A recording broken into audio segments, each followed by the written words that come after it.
We're driving cars on a Mars tonight. We're blasting off to the stars tonight. We wanna go, go.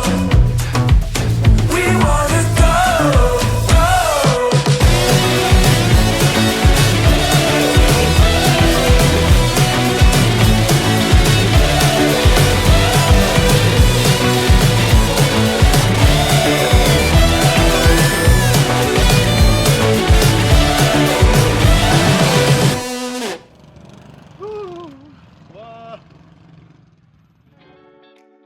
제가 FPV 드론에 입문한 지 이제 딱 3년 정도가 된 것 같습니다. 제가 왜 이걸 정확히 기억을 하고 있냐면 대략 한 3년 전 그해 여름에 DJI에서 디지털 FPV 시스템을 출시했습니다. 그리고 현재는 FPV에서 디지털이 대세가 됐죠. 여전히 물론 아날로그 기체를 날리는 분들도 있긴 하지만 숫자적으로 보면 디지털 FPV가 압도적으로 많지 않을까 이런 생각을 하고 있고요. 그리고 올해는 DJI 아바타를 통해서 또 새로운 신규 유저들이 많이 탄생했을 거라고 생각이 듭니다. 그 와중에 커스텀 사용자분들은 또 이런 생각을 했을 거예요. 이 고글2가 괜찮아요. 이 고글2가 참 괜찮게 나왔고요. 이 와중에 이 고글2만을 활용하자고 아바타를 사기에 좀 꺼렸던 분들도 많이 있었던 걸로 알고 있거든요. 왜냐하면 기존에 이미 내가 커스텀 드론을 많이 날려왔던 분들은 아바타를 사기에는 좀 고민되는 부분들이 많이 있었을 겁니다. 이게 사실이고요. 만약에 완전히 새롭게 FPV라는 것에 입문하는 분들은 또 아바타가 굉장히 괜찮은 선택권이었을 겁니다. 이렇게 보면 될 것 같아요. 올해 어쨌거나 아바타가 출시되면서 새로운 고글, 새로운 조종기, 그리고 새로운 전송 방식이 도입이 되었는데 커스텀 유저들도 그 더 좋은 고글, 그리고 더 나은 전송 방식을 사용할 수 있도록 바로 이 O3 에어 유닛이 출시됐다고 보시면 되겠습니다. 에어 유닛이 처음 출시되고 이 새로운 에어 유닛이 출시되기까지 3년도 더 걸린 거예요. 시간이 꽤 오래 걸리게 된 것 같습니다. 이 영상을 보시는 분들이 완제품과 커스텀의 차이가 뭔지 또 궁금해 하실 수도 있을 것 같은데요. 그와 관련된 내용은 제가 이전에 또 만든 영상들이 있으니까 참고해 보시면 좋겠고요.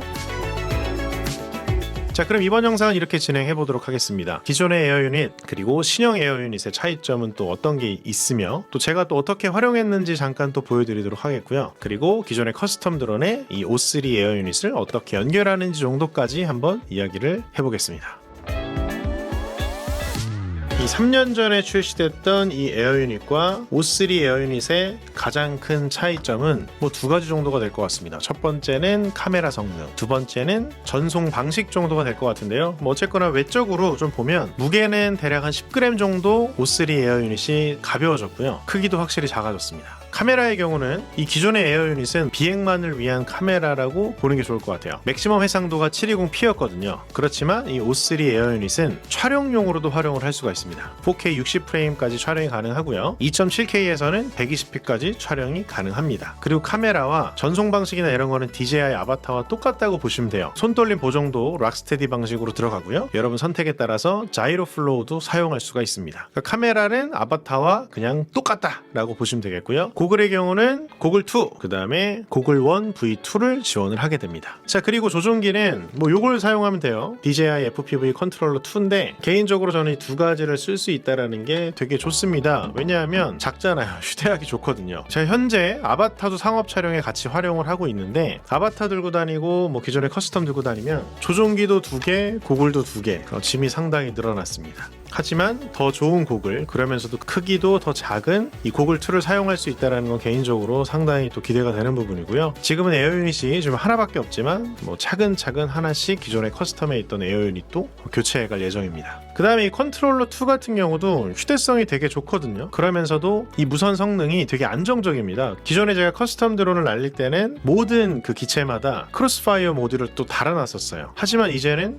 필요가 없을 것 같습니다. 수신율이 크로스파이어를 사용하나 이걸 사용하나 체감상 오히려 컨트롤러 2의 수신율이 더 좋다라고 생각하는 편이고요. 그럼에도 불구하고 전통적으로 사용되는 RC에 비해서는 이 컨트롤러 2가 부족한 면이 좀 있을 수 있겠죠. 아무래도 커스텀할 수 있는 부분이 좀 제한적이긴 하니까요. 그럼에도 불구하고 이 작은 크기 그리고 안정적인 무선 성능 이 부분 때문에 저는 되게 만족을 하고 있습니다. 당연히 3년이나 지난 제품들이기 때문에 모든 면에서 좋을 수밖에 없는 것 같고요. 또 여러 가지로 상황이 달라졌기 때문에 그에 맞는 변화들도 확인할 수 있었습니다. 이 O3 에어 유닛의 좋아진 카메라가 뭐 이런 면에도 좋을 것 같아요. 뭐 자연스럽게 이 커스텀 드론의 이야기를 함께 하면 좋을 것 같은데, 이 커스텀 드론 같은 경우는 아까도 말씀드렸다시피 카메라가, 고글용 카메라가 그렇게 썩 화질이 좋진 않아요. 비행만을 위한 카메라로 활용을 하게 되는데요. 사실 여기 O3 에어 유닛에 들어가 있는 카메라가 뭐 상업용으로 정말 만족스러운 수준은 아닐 수 있는데, 그럼에도 불구하고 주광에서는 꽤 준수한 화질을 보여줍니다. 그렇기 때문에 날씨 좋을 때는 뭐 충분히 상업용으로도 활용할 정도가 되기 때문에 액션캠을 달지 않고 이 커스텀 드론을 날렸을 때 여러 가지 또 장점들이 있어요. 일단은 비행 시간이 늘어나겠죠. 무게가 감량이 되니까. 그리고 더 역동적인 뭐 비행이 가능하다, 뭐 이런 점들도 커스텀 드론을 이 에어 유닛에 사용하게 되면 기존 유닛에 비해서는 장점들이 될 것 같습니다. 이 O3 에어 유닛을 이 커스텀 드론에 장착하고 한번 테스트 비행을 해봤는데요. 굉장히 큰 덕트형 드론인데, 그렇기 때문에 실내나 사람 주변에서, 인물 주변에서 날릴 때 활용하려고 제작을 한 건데요. 혹시나 정보가 궁금하시다면 플라이트 스퀘어 네이버에 한번 검색해 보시기 바라고, 요거는 사실상 제가 미러리스 카메라를 올리기 위한 소형 시네캠을 사용하기 위해 제작한 그런 드론입니다. 카메라를 달지 않고 한번 날려봤거든요. 정말 엄청나게 잘 날더라고요. 그리고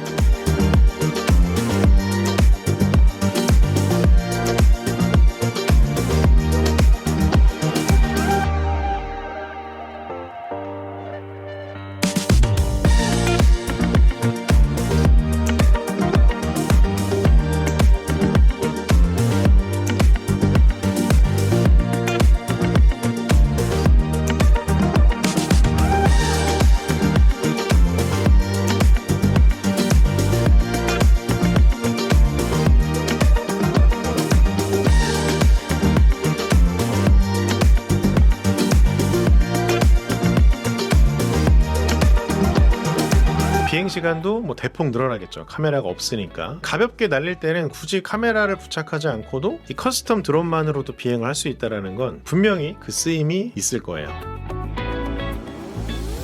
저의 주력은 뭐 커스텀 드론입니다. 그렇기 때문에 이 O3 에어 유닛이 더 반가운데요. 이래저래 짐들이 되게 많기 때문에 뭐 여러 번 반복해서 말씀드리고 있는데, 더 좋은 성능의 이렇게 작은 고글과 컨트롤러를 쓸 수 있다는 거는 저에게 꽤나 편리한 부분입니다. 그래서 실제로 이 새로운 저의 커스텀 기체에 카메라를 달고도 한번 날려봤어요. 뭐 반복적으로 말씀드립니다만 테스트 비행 중이라 좀 거슬리는 뭐 잔진동이나 이런 것들이 들어있어요. 이후에는 아마 그런 부분이 좀 빠져있을 텐데, 일단은 이 커스텀 드론을 만들 때 이 O3 에어 유닛을 사용하니까 되게 편리했습니다. 부품이 좀 줄거든요. 컨트롤러만을 위한 뭔가 유닛이 또 필요해요. 어떤 부품들이 필요한데 그걸 제가 안 써도 됐었고요. 연결도 쉽고 뭐 세팅도 쉽고 여러모로 편했습니다. 그렇게 해서 또 간단하게 한번 촬영해본 영상들을 또 보여드릴 텐데요. 이 O3 에어 유닛 덕분에 조립도 좀 더 수월했다, 뭐 이런 부분들을 좀 설명드리고 싶고,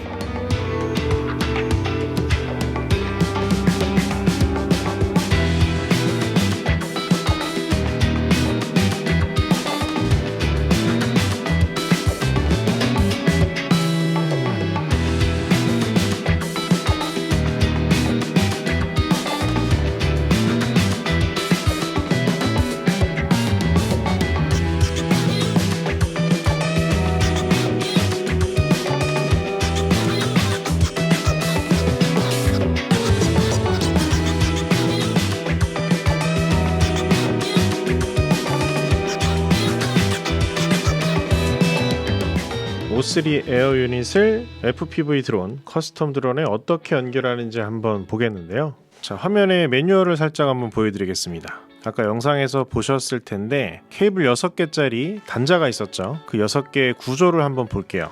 DJI 로고가 상단에 왔을 때 방향, 그리고 여기 써져 있는 색깔별로 보시면 되는데요. 1번이 빨간색, 검은색, 흰색, 회색 이렇게 쭉 돼 있고, 맨 위에가 전원이 들어가는 케이블이라고 보시면 되고요. 그 다음에 전원의 그라운드 GND, UART, UART, RX, 그 다음에 TX, 또 신호 GND, DJI HDR, 그러니까 컨트롤러와 연결되는 부분 이렇게 보시면 되겠습니다. 사실 여기서부터는 커스텀 드론을 어느 정도 만들 수 있는 분들이 좀 이해하실 부분일 것 같은데요. 커스텀 드론까지 다 조립하는 내용까지는 다 담을 수 없고, 이미 FC나 ESC 뭐 등등 활용해서 커스텀 FPV 드론을 만드실 수 있는 분들은 쉽게 이해할 수 있는 부분이라고 생각됩니다. 자, 디지털 FPV가 시작되면서 그 에어 유닛 쪽에서 나오는 케이블을 그 6개짜리 케이블을 그대로 연결할 수 있는, 그대로 받을 수 있는 보드도 있어요. 이거는 FC와 ESC 하나로 들어가 있는 올인원 보드인데요. 이렇게 한 번에 연결하는 방법도 있는데 그렇지 않은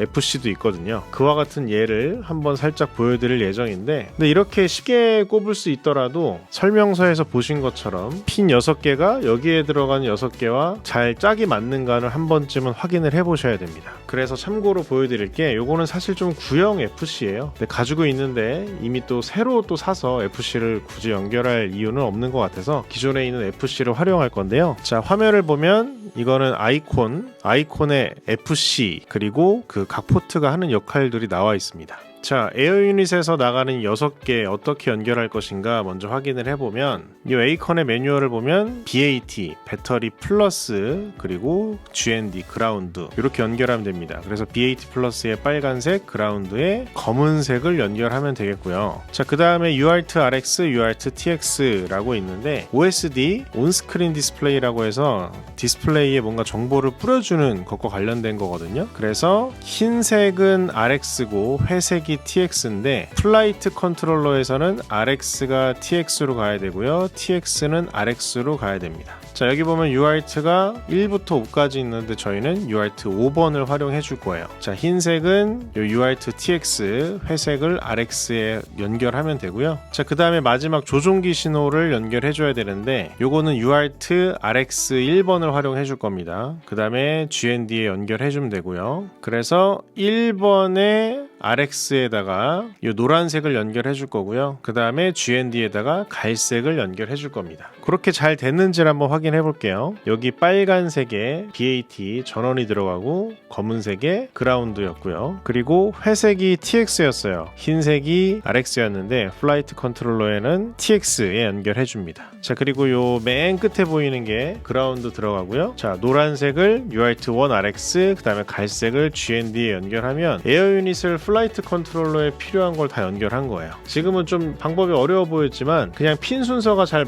맞을 경우에는 그냥 꼽아도 된다라는 거, 그 부분도 설명을 드립니다. 그렇지만 조금 더 풀어서 설명했다라고 보시면 될 것 같고요. 자, 그 다음에는 이 플라이트 컨트롤러를 설정할 수 있는 베타 플라이트라는 프로그램입니다. 이쪽에 보면은 마이크로 USB가 있는데 이걸 통해서 컴퓨터와 연결했어요. 커넥트를 누르면 이미 연결되어 있기 때문에 들어가고요. 먼저 첫 번째 포트를 보면 됩니다. UART1은 조종기 신호를 받는 건데요, 시리얼 RX를 받는 거예요. 그렇기 때문에 이걸 선택해 주시면 되고요. 그 다음에 OSD와 관련된 거는 UART5였는데 이 컨피규레이션 MSP 여기를 활성화 시키면 됩니다. 자, 그러면 에어 유닛에서 들어가는 신호는 FC 플라이트 컨트롤러로 잘 들어가게 되어 있고요. 그 다음에 컨피규레이션으로 들어가서 조종기를 시리얼 베이스 리시버 S버스 이렇게 선택하고 세이브를 누르면 뭐 기본적인 설정은 끝난 겁니다. 그리고 나서 에어 유닛에서 바인딩을 해야 되는 그런 작업 등을 하게 되면 연결은 끝이고요. 그 외에 베타 플라이트에 있을 세세한 그 설정들은 각자 커스텀 기체마다 좀 내용이 다를 것 같네요. 자, 이렇게 커스텀 드론에 연결하는 부분까지 한번 살펴봤는데요. 이 O3 에어 유닛 장점부터 한번 다시 정리를 해보면 확연히 더 좋아진 카메라, 그리고 더 좋아진 수신거리, 전송 방식이 되겠죠. 그리고 신형 고글과 신형 컨트롤러와 사용할 수 있어서 더 휴대가 간편해졌다, 이런 면들이 저에게는 장점으로 느껴졌습니다. 그리고 더 좋아진 카메라 덕분에 그 자체로도 촬영용으로도 활용할 수 있다라는 부분이고요. 단점은 이런 부분이 될 것 같습니다. 기존에 있던 에어 유닛도 사실상 야간에는 되게 잘 안 보이거든요. 그렇기 때문에 저는 이 순정 카메라를 사용하지 않고 밤에도 잘 보이는 카메라로 교체해서 활용을 했었는데, 이 O3 에어 유닛도 야간에는 좀 아쉬워요. 센서가 되게 커졌는데 좀 의외였던 부분이거든요. 센서는 많이 커졌는데 왜 야간에는 더 잘 안 보이는지 모르겠는데요. 현재 나와 있는 그 커스텀 드론용으로 나와 있는 야간에도 잘 보이는 카메라들보다 더 뛰어나지가 않습니다. 이런 부분들은 좀 아쉽더라고요. 야간에 생각보다 잘 안 보이는 부분이 저한테는 단점이었어요. 그렇게 말씀드릴 수 있을 것 같고, 그리고 가격이 이게 한 33만 얼마 정도 하더라고요. 33만 3천 원인가? 기존의 에어 유닛이 한 20만 원 후반대로 기억을 하거든요. 3년이 지난 지금 출시가 되었는데 가격 차이가 생각보다 크지 않다는 건